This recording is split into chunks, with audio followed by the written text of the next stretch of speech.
Welcome back. Well, home sweet home. As my son says, everyone needs their piece of earth. It's the place where you can collect your thoughts, feel safe, and be yourself. But what if that place is hazardous to your health simply because you can't afford critical home repairs? That's a reality for many seniors in particular. One local group is helping to strengthen the foundation of our communities, one house at a time. Please welcome the Executive Director of Rebuilding Together Houston, Jim Solar, homeowners John and Eula Batiste, and longtime volunteer David McAlvin. Good morning. Great to be here. You know, especially when it comes to our seniors, we have an aging population. There aren't enough places for people to go to live out the rest of their years. So this kind of aging in place, in the place that you've known for much of your life, is much more popular today. Well, we've encountered over 35 years that we've been in business, we've encountered over 11,000 families, and that's exactly what they want. Yeah. They want to stay in their home, and not only do the homeowners want it, but their families want it. And so that's what we help these folks age in place. Yeah, because especially if you have a fixed income and things start changing around the house, as we know, home ownership comes with a lot of maintenance and things. What you found was that there are people who were in some hazardous conditions or just made things tougher for them because they simply could not afford some of those repairs. Well, the choices that some of our seniors have between medication, food, clothing, gas and electric, and then when it comes to the home, they're just flat out of money. Yeah, yeah. And Eula, for you, for example, even things change. Mobility changed for you. And so what was the issue you were dealing with, one of the things that you were dealing with that just made it hard for you to get in and out of your home? Okay. I couldn't go, see, I had this, what you call it, a stoop. Uh-huh. And I could no longer, you know, go up there anymore. And my husband just had put a board so I can, you know, get in the house. Yeah, kind of a little ramp, to make a makeshift ramp. Mm-hmm. Uh-huh.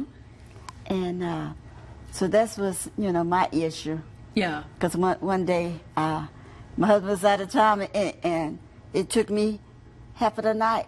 And I ended up had to crawl to get up there to get in my house. Wow.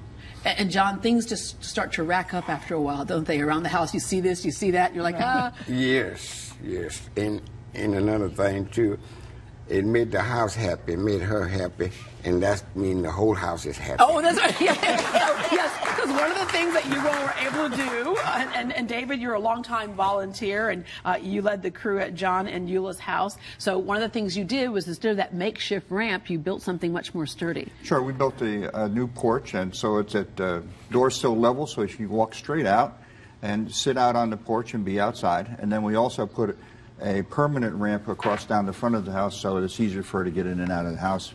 And of course, in the whole process, we painted and repaired the outside of the house as well, and repaired several other things that needed some attention. Yeah. You know, when we just heard that story where you say you spent all that time and you had to crawl up, as shocking as that story is, it's times thousands of people, isn't it? That you see people all the time where those are the issues. Absolutely.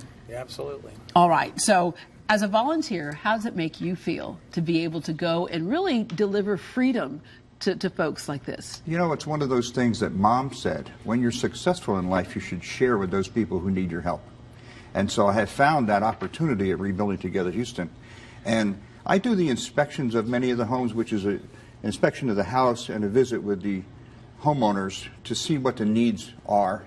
And then I write up a report and turn that into the system. And one of the people that I met that touched my heart was John and Eula. Yeah. And so when the opportunity came up to work with the SI-17 process and to sponsor a house of my own, of McAlvin Enterprises, I decided that they would be an excellent candidate. One, they're fun to work with, plus the house was one of those that we can make a real difference. Yeah, yeah. All right. So how does someone qualify? Basically, it's age, it's income, it's home ownership, and being current on your taxes is often, although that can be worked around sometimes. And as we know, things like this don't happen without the money raised to make it happen and without the volunteers. So you have a 17-month campaign with a goal of raising over $600,000. Yes, we call it Super Impact 17. It's got 3 goals. One is to help more people. 2 is to tell our story better. We're not known as well in the Houston community as we'd like to be. And when you're not known, you can't reach out to as many friends and partners and funders. And thirdly, it's going to strengthen our organization. You know, we do, on average, almost 1 house a day. And by the end of the decade, we'd like to be doing 2 houses a day. So we want to move from around 360 to 700 families helped every year. And we can't do that without more partners and without more people knowing. So Super Impact 17 is part of that. David joined and sponsored one of our 25 houses. In the audience, I see some folks out there from Centerpoint and JEXA, and did I miss anybody else?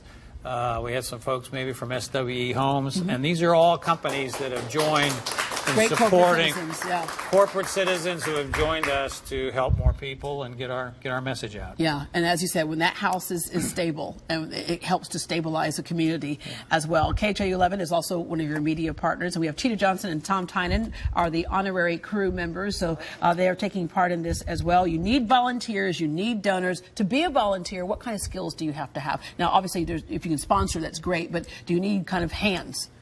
Hands help, yes. Yeah.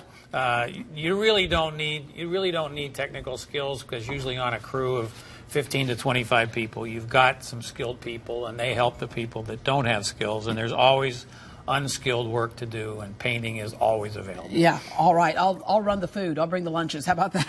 All right. And John said the best thing of all, if Mama's happy, the whole house is happy. Well, for more information on Super Impact 17 and Rebuilding Together Houston, call 713-659-2511, 713-659-2511. You can also log on to rebuildinghouston.org. You never know if this is help that you might need one day. When we come back, are you putting off a bathroom renovation because it costs too much and you don't want the downtime? Well, flush those thoughts. We'll show you how to clean up on a bathroom deal that can be done in just one day.